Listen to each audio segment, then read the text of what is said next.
Hello everyone, कैसे आप सब। आप सबका अपने चैनल में स्वागत है।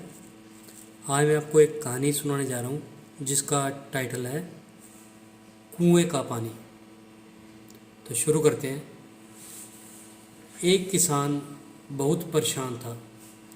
उसे अपने खेतों को सींचने के लिए पानी की ज़रूरत थी, इसलिए वह कई दिनों से अपनी ज़मीन के आसपास किसी कुएं की तलाश कर रहा था। इसी तलाश में वह घूम ही रहा था कि अचानक उसे एक कुआं दिखाई दिया। वह कुआं उसके खेत के काफ़ी नज़दीक था, इसलिए किसान बहुत खुश हुआ। उसने सोचा कि अब उसकी परेशानी ख़त्म हो गई। यह सोचकर वह खुशी खुशी घर चला आया।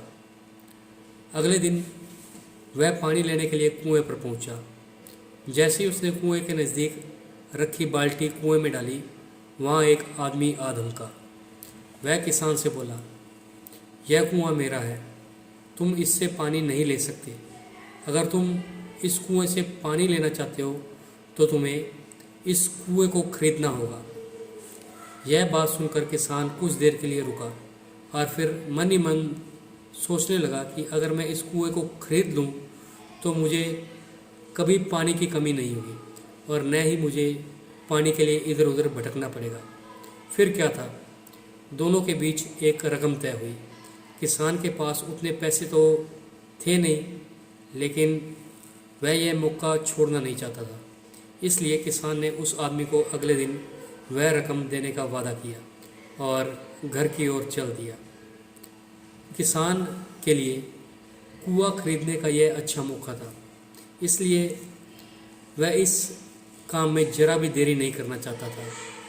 वह घर पहुंचते ही उसने अपने करीब और दोस्तों से इस बारे में बात की और कुएं के लिए तय हुई रकम का इंतजाम करने में जुट गया। थोड़ी भागदौड़ और कोशिश के बाद आखिरकार उसने वह रकम जमा कर ली। अब वह पूरी तरह से निश्चिंत हो चुका था कि उसे कुआं खरीदने से कोई नहीं रोक सकता। जमा हुए पैसों को लेकर वह फिर घर चल दिया। उसे बड़ी बेसब्री से इंतज़ार था कि कब रात ख़त्म होगी और वह कुआं खरीदने जाएगा। इसी सोच में वह पूरी रात सो नहीं सका। अगले दिन सुबह होते ही वह कुआं खरीदने निकल पड़ा। उस आदमी के घर पहुंचकर किसान ने उसके हाथ में पैसे रखे और कुएं को खरीद लिया।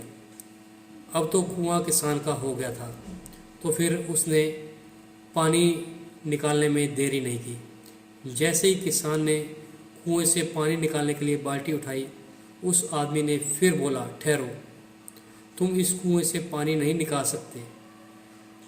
मैंने तुम्हें यह कुआं बेचा है, कुएं का पानी अब भी मेरा है। किसान मायूस हो गया और न्याय के लिए राजा के दरबार में शिकायत करने पहुंच गया। तो मालूम है उस राजा का नाम क्या था? राजा अकबर। राजा अकबर ने किसान की पूरी कहानी सुनी और फिर उस आदमी को दरबार में बुलाया जिसने वह कुआं बेचा था। राजा का फरमान सुनते ही वह आदमी भागा भागा दरबार में हाजिर हो गया। राजा ने उससे पूछा, जब तुमने इस किसान को अपना कुआं बेच दिया तो फिर इसे पानी क्यों नहीं लेने दे रहे? आदमी बोला, महाराज, मैंने इसे केवल कुआं बेचा था, पानी नहीं। यह बात सुनकर राजा भी सोच में पड़ गया। उन्होंने कहा कि बात तो यह पते की कह रहा है, कुआं बेचा है, पानी तो नहीं। काफ़ी देर सोचने के बाद जब इस समस्या को सुलझाने में वह नाकाम हो गए तो उन्होंने बीरबल को बुलाया। बीरबल बहुत ही बुद्धिमान था, इसलिए राजा अकबर की किसी भी मामले पर फैसला लेने से पहले उसकी राय जरूर जान लेते थे। बीरबल ने एक बार फिर दोनों से उनकी समस्या पूछी। पूरी बात जानने के बाद बीरबल ने उस आदमी से कहा, ठीक है, तुमने कुआं बेचा, पानी नहीं, फिर तुम्हारा पानी किसान के कुएं में क्या कर रहा है? कुआं तुम्हारा नहीं है, फ़ौरन अपने पानी को कुएं से बाहर निकालो। बीरबल का इतना कहते ही उस आदमी के समझ में आ गया कि अब उसकी चालाकी किसी काम नहीं आने वाली। उसने राजा से फौरन माफ़ी मांगी और माना कि कुएं के साथ उसके पानी पर भी किसान का पूरा अधिकार है। यह देखकर राजा अकबर ने बीरबल की बुद्धिमानी की तारीफ की और कुआं बेचने वाले आदमी पर धोखेबाजी के लिए जुर्माना लगाया।